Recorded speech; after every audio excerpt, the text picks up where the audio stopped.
میرا خیال ہے آپ نے کھانا بھی کھا لیا۔ اللہ تعالیٰ آپ کو جزائے خیر دے۔ بہرحال اب میں یہ تو بھول گیا بات کیا کر رہا تھا۔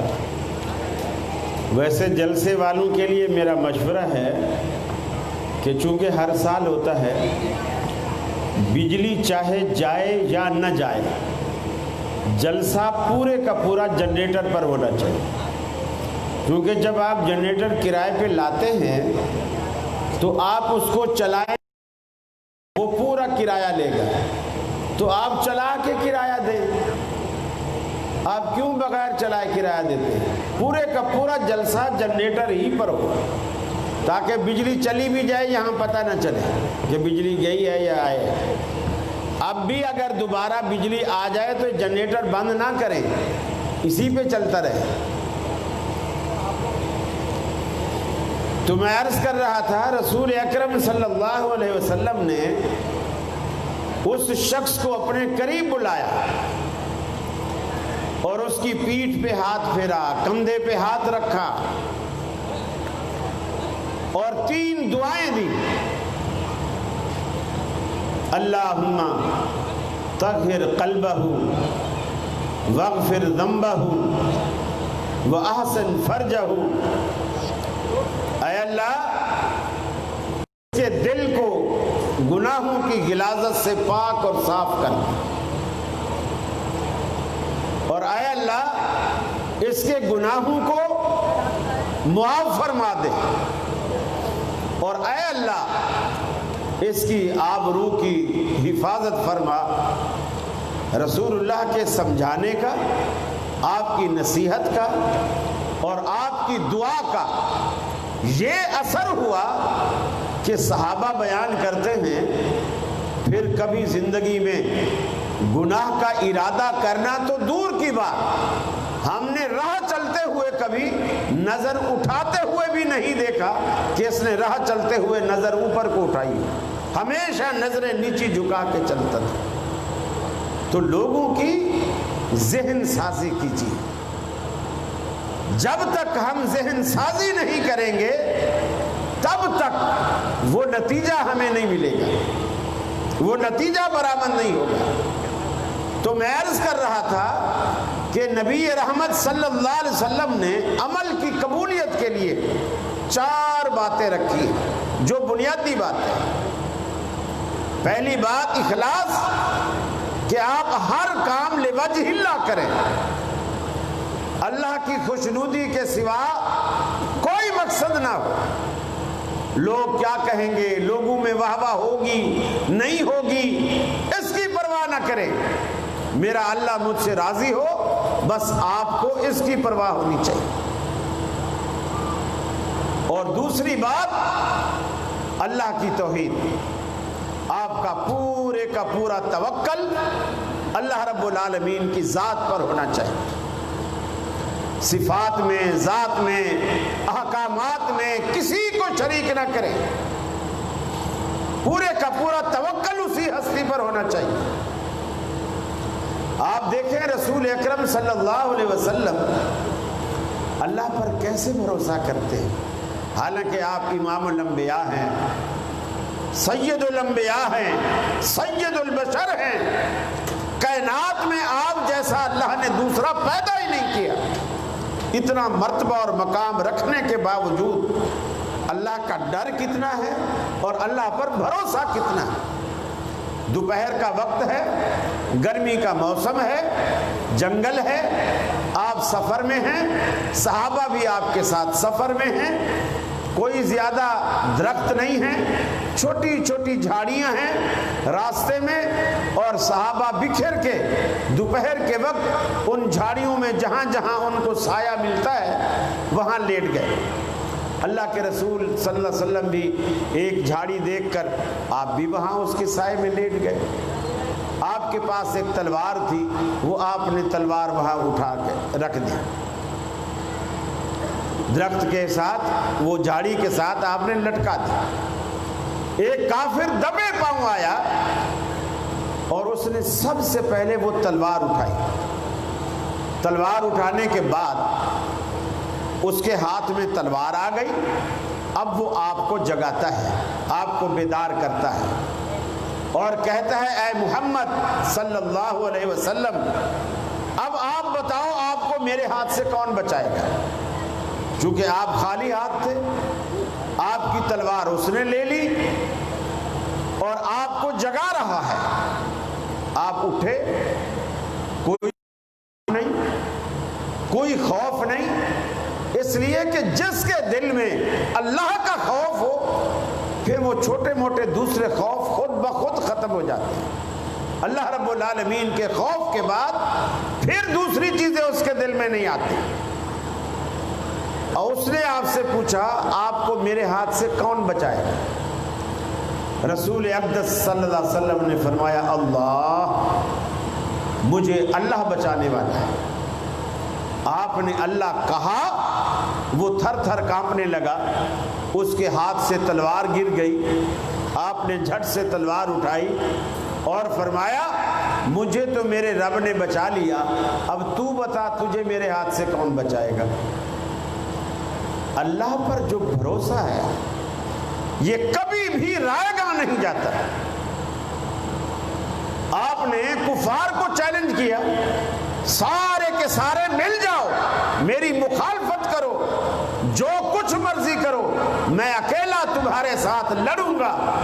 لوگوں نے کہا آپ اکیلے کیسے لڑیں گے؟ ساری برادری آپ کے خلاف کھڑی ہو جائے، آپ اکیلے کیسے لڑیں گے؟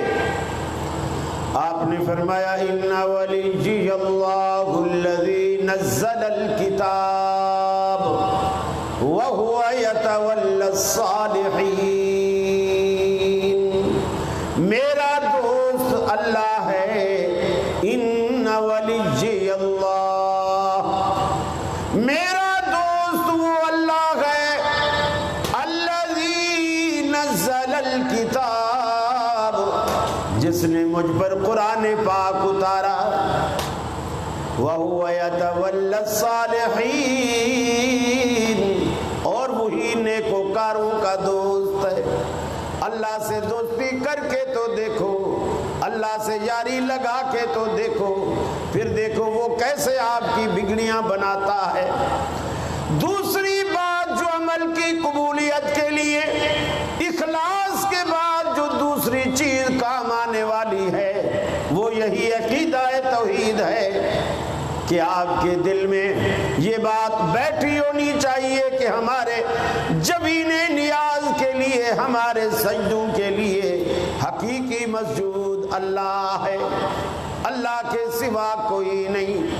آپ ہاتھ اٹھائیں تو اسی کے آگے، گڑ گڑائیں روئیں تو اسی کے آگے، ندامت کے اشک بہائیں تو اسی کے آگے، جبین نیاز جھکائیں تو اسی کے آگے، اپنا طلب کا دامن پھیلائیں تو اسی کے آگے۔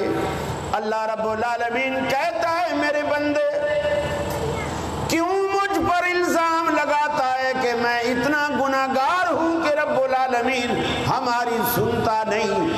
اے میرے بندے میرے در پہ آ کے تو دیکھ، اپنا دکھڑا مجھے سنا کے تو دیکھ، میرے لطف و کرم کو آزما کے تو دیکھ۔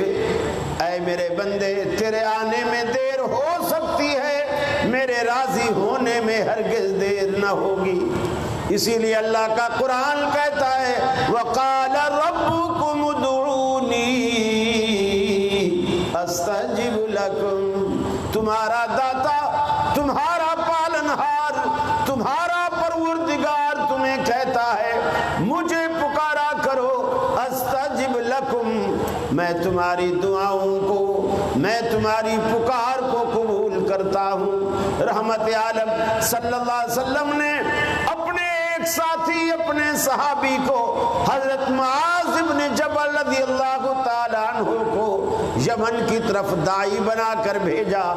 آپ نے انہیں نصیحت کی، اے معاذ لا تشرک باللہ ان قتلت او حرقت، اے معاذ تجھے قتل کر دیا جائے یا آگ میں جلا دیا جائے، اللہ کے ساتھ کبھی کسی کو شریک نہ کرنا۔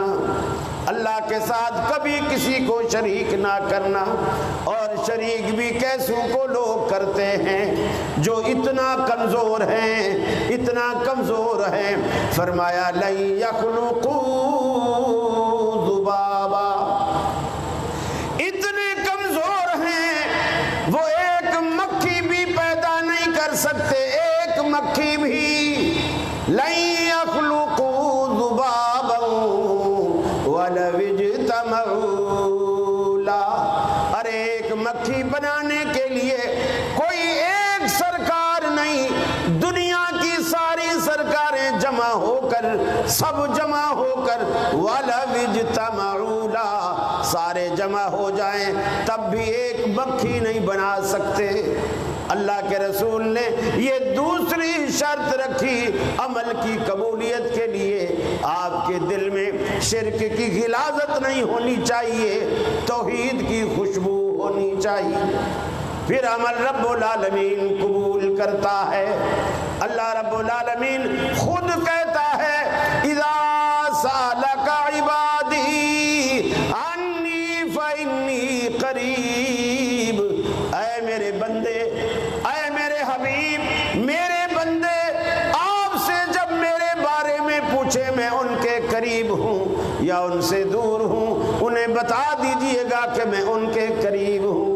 اللہ تو کتنا ہمارے قریب ہے، کتنا قریب ہے. ہم مکان کی چھت پہ کھڑے ہو کر تمہیں پکارا کریں، اسپیکر کھول کر حق ہو کے نعرے لگایا کریں، کتنا ہمارے قریب ہے. فرمایا نحن اقرب الیہ من حبل الورید، میں تو تمہاری رگ جان سے بھی زیادہ قریب ہوں. میں نے تو سیڑھی لگانے کے لیے اپنے بندے کے اور اپنی ذات کے درمیان کوئی فاصلہ بھی نہیں رکھا. میرے بندے میں تو تیرے اتنا قریب ہوں کہ دنیا کی کوئی چیز بھی تیرے اتنا قریب نہیں.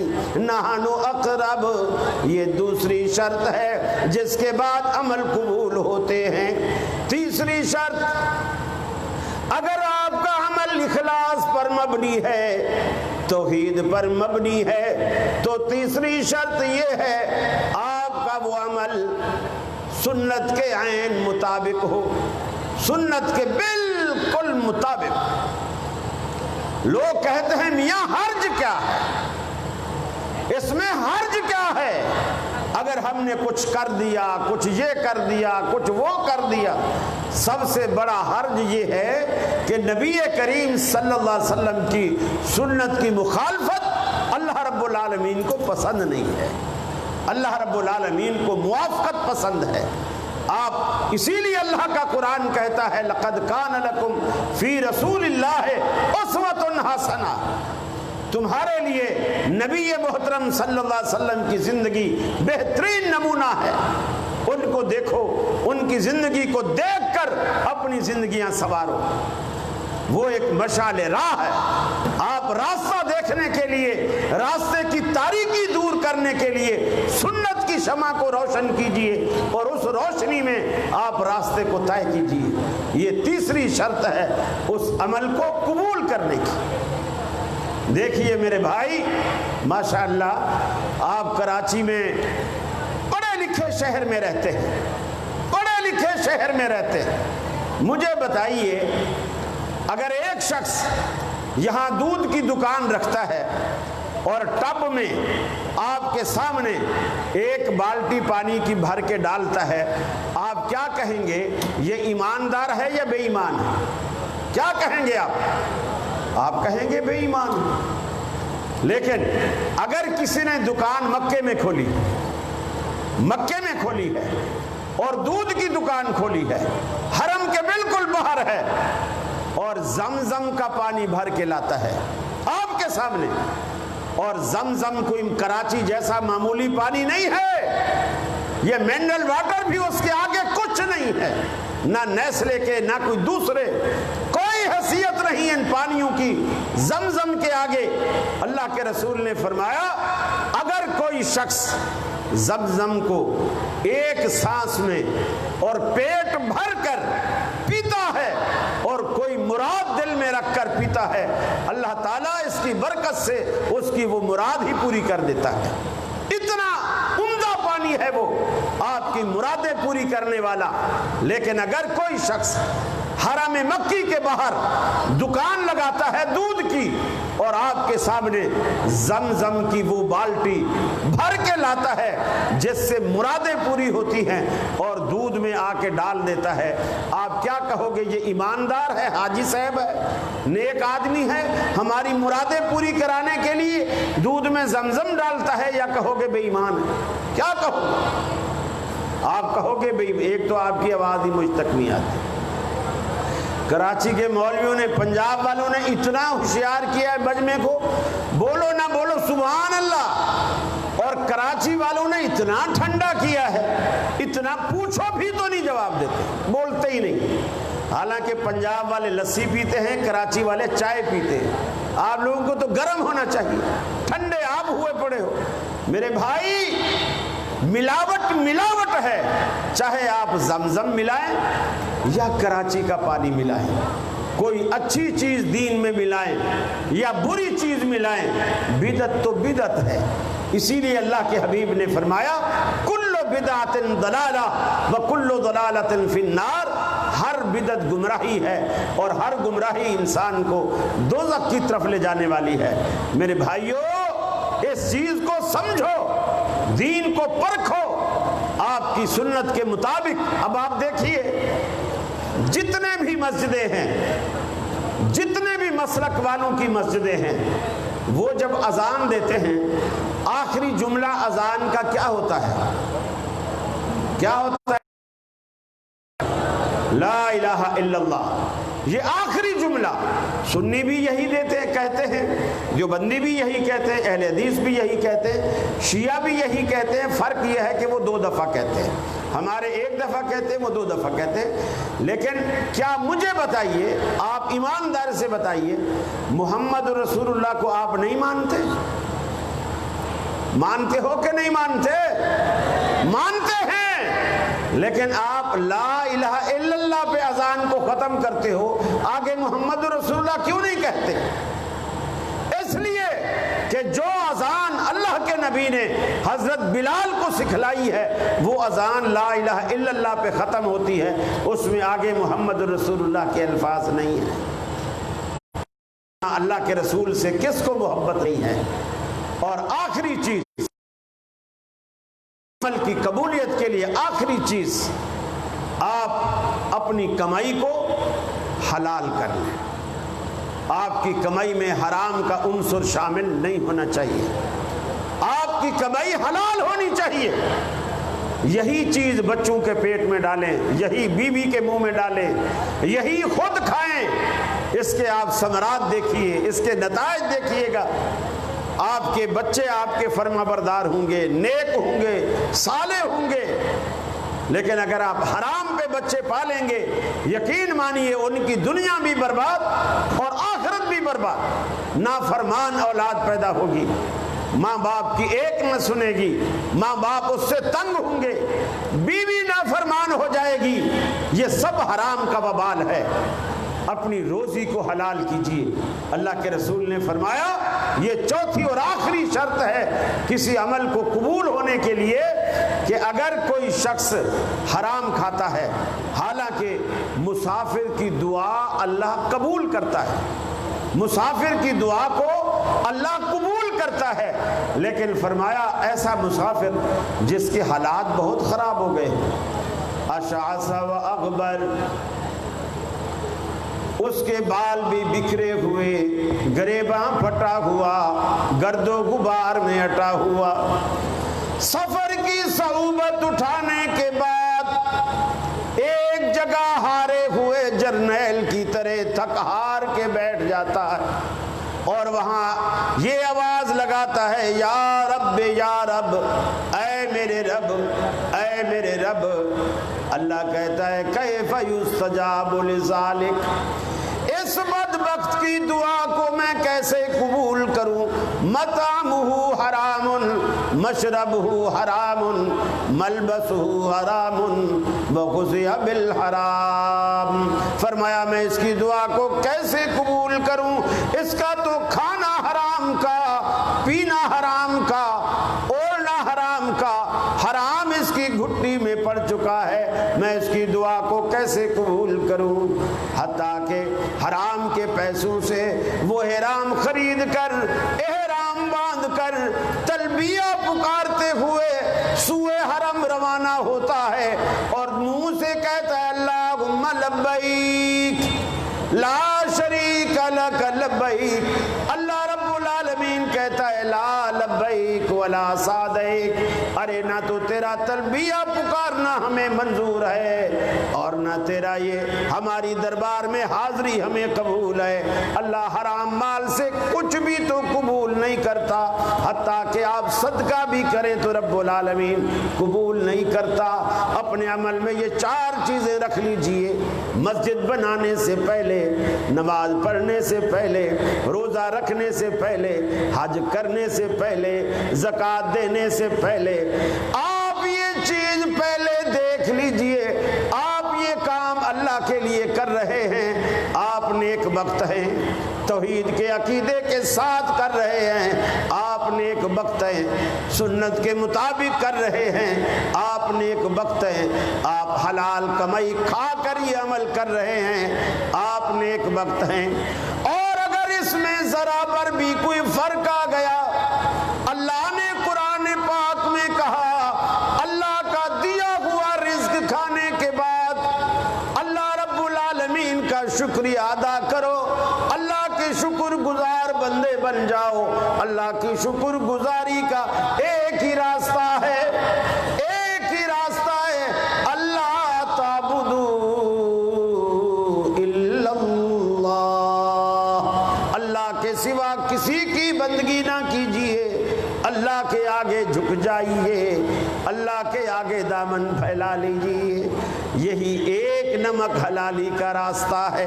اللہ کا رزق کھاتے ہیں تو شکریہ بھی اللہ کا بجا لائیے۔ وقت پورا ہوا، کچھ وقت بجلی نے لے لیا، اللہ رب العالمین سے دعا ہے اللہ رب العالمین مجھے بھی اور آپ کو بھی عمل کرنے کی توفیق عطا فرمائے، ہمیشہ حلال کھلائے، حرام سے بچائے، توحید پہ کار بند رکھے، شرک سے بچائے، سنت پر کار بند رکھے، بدعت سے بچائے، اخلاص پر کار بند رکھے اور ریاکاری سے بچائے۔ وآخر دعوانا ان الحمدللہ رب العالمین۔ السلام علیکم۔ جزاکم اللہ خیر واسع الجزا۔